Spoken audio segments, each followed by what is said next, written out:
Approve ka na sa live incentive program ni TikTok at naayos mo na yung monetization niya, pero nawawala yung go live link pag nagpo-post ka na ng video. Anong gagawin? I got you.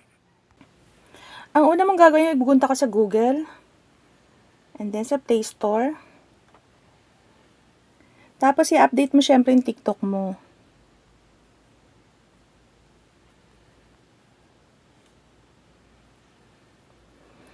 So, dito, kapag may nakalagay na update yan, update nyo muna.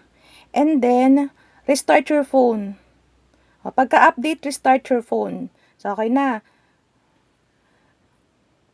Tapos, pag nabuksan nyo, subukan mo ulit pumasok doon. Try mo lang. Kumuha ng isang. Tapos, tingnan mo kung meron pa rin meron ng magpapakita na go live. Next. So, dito yan sa add link.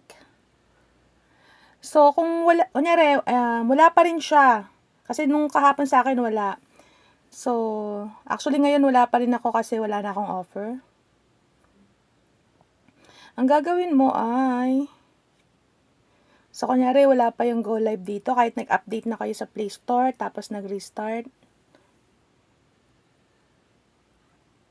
Labas tayo. So, punta ka dito sa tatlong icon, sa taas. And then, go to Settings and Privacy. And then, punta ka rito sa Report a Problem and then Chat with Us.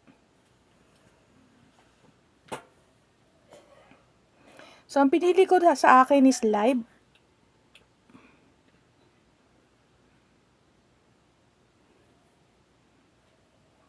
Or pwede rin monetization. Bahala ka kung anong gusto mo. Tapos, nagsulat ako dito. Hindi ako namili dyan. Sinubukan ko muna. Talk to a human representative. Kasi AI to. So, pipilitin natin makakuha ng tao. Pero, narealize ko paggabi wala na. So, sabi niya, describe your issue to submit a ticket and our support team will get back. So, para shortcut na sa inyo, mag-submit na lang kayo ng ticket. And then, magsulat kayo. So, ang isusulat nyo, dito, describe your issue muna. No go live link. I-click nyo itong in progress. So, per ticket to ha. Your view details. Tapos, dito kayo magsulat ng iba pang bagay. Kasi yun lang yung message mo, no live link. Mag-click kayo ng reply. Tapos, subukan yung maglagay ng photos. Na talaga nagpapakitang wala kayong go live pag nagtatry kayo. So, magsulat kayo dito sa tell us your feedback. So, papakita ko yung sample ng ginawa ko.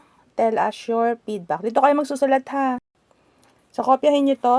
Screenshot nyo na. So, ito yung isusulat nyo doon sa pag nag-reply kayo kasi di ba title lang yung nilagay nyo. Hello, TikTok support. I want to promote the live incentive program. However, I don't have go live in my links option. I already applied for it. Has 1K followers. Right age. Kasi 18 years old and above yun. No recent violations. Now visible in my monetization, updated TikTok apps in Play Store, restart my phone, and still not there. Kindly check my account status and what else to do so I can use it soonest. Tapos regards, yung pangalan nyo. So, ngayon. So, yan na, screenshot nyo na. Screenshot ba?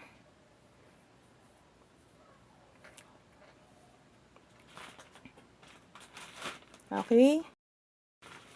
So, dito yan ilalagay. Isusulat nyo yan dito. Medyo tsatsaniin ko nga lang kasi hindi magkakasya. Mga dalawa siguro yan. Ngayon, pwede pa kayo mag-post ng videos or photos sa katibayan na wala talaga kayong go live pag nag-try kayo. Tapos yan na yun. Antay-antayin nyo. Yung sa akin, yung go live ko dumating kinabukasan. Pero dahil wala nga offer sa akin kasi hanggang August 4 na. So, hindi ko rin siya halos nagamit. Pero at least, kung may susunod na mga offer sa TikTok sa live incentive program, magagamit ko na siya ng mabilis.